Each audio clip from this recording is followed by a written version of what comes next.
A girl named Alice got tired of walking all day without doing anything. The heat made her sleepy.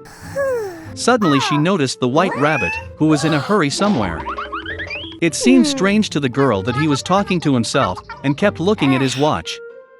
Burning with curiosity, Alice rushed after the rabbit, and without hesitation jumped after him into the hole. Inside was a deep well, the walls of which were lined with bookcases. Alice fell very slowly and managed to see everything properly. Once at the bottom of the well, the girl noticed a glass table with 3 legs. On it lay a small golden key and some kind of bottle. Alice tried to open the door with the key, but it was too small. Looking around, she saw a small door. To open it and find herself in a magnificent garden, Alice had to drink from a bottle from the table. After taking a couple of sips, she began to decrease in size.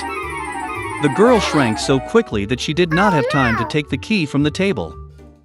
Then she saw a magic pie on the floor. As soon as Alice took a bite, she began to grow rapidly upward.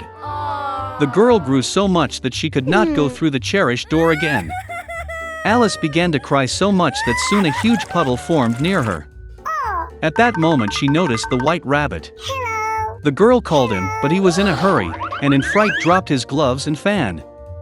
Alice picked them up and noticed how she began to shrink. The reason was a magic fan. Alice fell into a pool of her own tears. When she was thrown ashore, the girl again noticed the rabbit. He confused Alice with his maid, and ordered to immediately go home for new gloves and a fan. The girl ran to carry out the order. In the rabbit's house, she could not resist curiosity, and drank some liquid from a bottle. This led to the fact that Alice grew to gigantic proportions, and quickly filled the whole house. She was able to shrink only thanks to the pies. Having regained her previous dimensions, the girl ran away. Soon she saw a huge mushroom on which a large blue caterpillar was sitting. Alice complained to her about her constant changes in height. The caterpillar advised the girl to eat a piece of mushroom. Alice ate a small bite and finally returned to her normal height. And she went on. Suddenly, Alice saw a house. Going inside, the girl was in the kitchen, in which she saw the Duchess with a crying baby in her arms. A huge cat was sitting on the floor, smiling from ear to ear. The Duchess explained to Alice that he was smiling because it was a Cheshire cat. Suddenly the cat disappeared and the baby burst into tears. The Duchess gave the child to Alice, and she herself went to the Queen. The girl was surprised to find that she was not holding a child, but a real little pig. When the cat reappeared, he advised Alice to find the March hare. And then he disappeared, and only his smile remained in the air. The girl hit the road. Soon she saw the house of the March hare. Alice came just in time for the beginning of the tea party. The table was huge, but only the March hare, the Mad Hatter and Sonia the Mouse were sitting at it.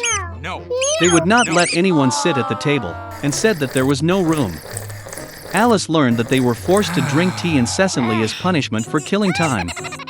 The hare and the Hatter mocked the girl in every possible way and ridiculed her. Unable to tolerate such rudeness, she silently got up and left. Soon Alice found herself in a wonderful garden. She noticed gardeners who looked like playing cards. They dyed white roses red. The girl was very surprised at this. She learned that their queen loved red roses, and only white ones grew. The queen executed her servants for the slightest offense. The gardeners said she was judging the servant who stole the cookies right now. Alice was very interested, and she went to court. There she saw the March hare and the Mad Hatter testifying. When they finished, the queen suddenly summoned Alice for questioning. The girl replied that she knew nothing and ordered to let the servant go. The queen got angry and ordered to grab the girl. At that moment, Alice felt that she began to grow again. The girl realized that these were just cards, and she was not afraid of them. And at that very moment, the magic disappeared. Alice woke up in the same clearing where she first saw the white rabbit. There was a familiar landscape around, familiar sounds were heard. So it was only a dream, thought Alice. Once upon a time there was a wealthy merchant who had 3 daughters. The youngest of the daughters was called Beauty. The sisters did not like her because she was everyone's favorite. One day the father was going to go to the city and asked his daughters what to bring as a gift. The older sisters asked for precious dresses and adornments, and the youngest asked for a scarlet rose, the most beautiful in the world. The merchant became thoughtful, but promised that he would do everything possible to find such a flower, and hit the road. The father quickly found gifts for the eldest daughters, but for the youngest he could not find them. Each rose that the merchant met on his way was more beautiful than the previous one, wherever he was looking. And then the road led him into a dense forest.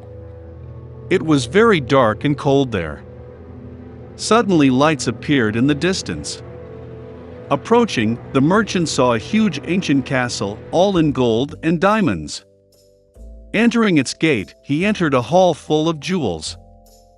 He saw that there was a table in the middle of the hall, and there were no dishes on it, and all the dishes were made of silver and gold.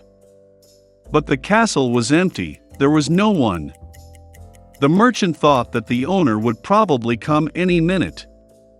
He waited an hour, 2, 3, no one showed up. The merchant could not resist and sat down at the table. Having eaten from the belly, the old man hit the road. Driving along the alley, the merchant saw a rose bush of unprecedented beauty, and remembered the request of his youngest daughter. He drove up and picked the most beautiful rose.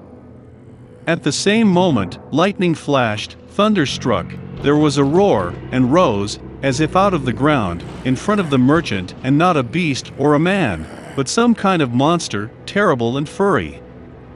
It was too angry that the merchant picked his favorite flower instead of thanking the owner for his hospitality. The old man was very frightened, and said that he would do anything, as long as he did not kill him. For such an offense, the beast agreed to marry one of his daughters. But only the one who wants to come herself, out of love for her father. And if none comes, then death to the merchant. The old man was grieving and decided to go home to say goodbye to his daughters.